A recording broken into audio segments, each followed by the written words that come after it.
DC here. Hi guys and gals. Well, Sunday morning no dog vlog. Well, that'll be the new title, actually, these Sunday morning vlogs. I was reading something this morning on Facebook, and it was a message from a lady who'll remain anonymous because she's asked to remain anonymous, but I think most people who are on the same Facebook channels as I do will know who I mean. It was a message about a young child, and the message was from the mother, thanking people, and I guess that it's a irrevocable time for the family when one is going to lose a child. And the person was writing, to not basically bring. I'm just paraphrasing because it's going to bring me up to what I want to talk about. But basically it's not necessary to try and justify what is happening, probably in a Christian perspective. And the thing is I wanted to talk about compassion.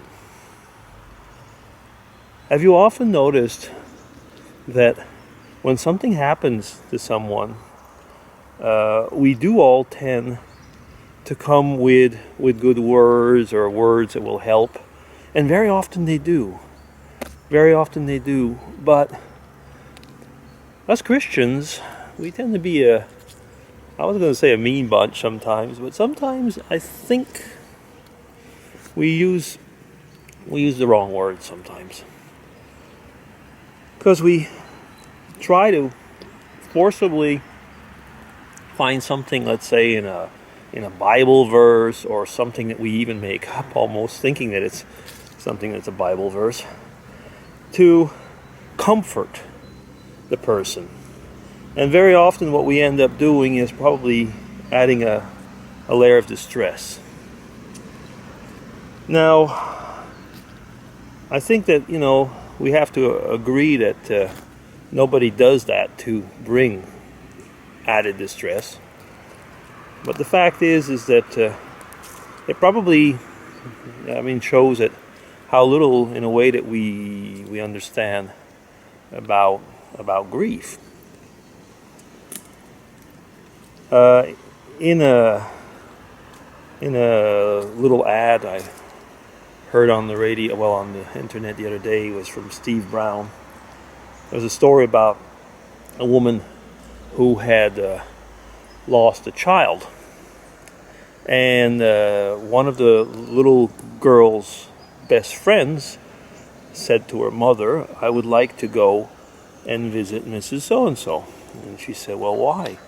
"Well, she was my best friend," meaning the other little girl. So the mom thought, well, it's pretty difficult, but okay, I'll let her go. So the little girl went, and she stayed a long time. And when she finally came back, the mother asked, "What did you tell her?" And she said, "Nothing. Nothing. I crawled into her lap, and we both cried." And I think that is probably an expression really of compassion in those times. Being there and being able to listen.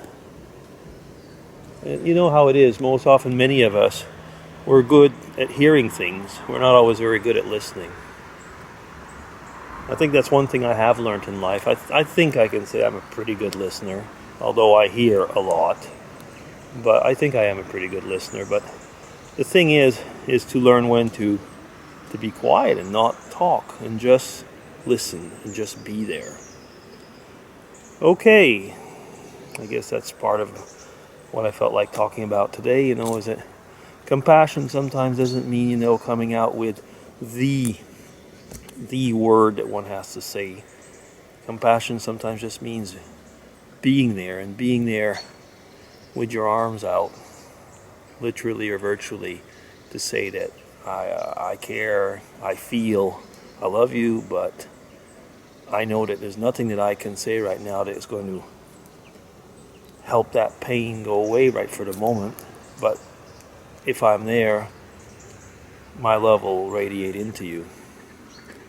Okay, that was it. Now, walking around in the park, again, as usual, wanted to show over there. That's a rather, I haven't been to that one. That's a little circus. You get the garbage bins in front of us, but that's a little circus. It's kind of a particular one from what I've seen.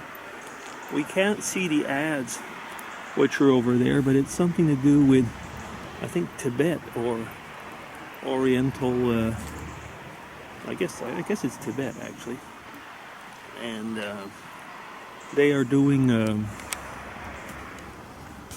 I know that from the music and what we hear in the evening, it seems to have something to do with all their type of dances, and I don't know if there's going to be a lot of music, how can I say, shows or what, because I haven't been.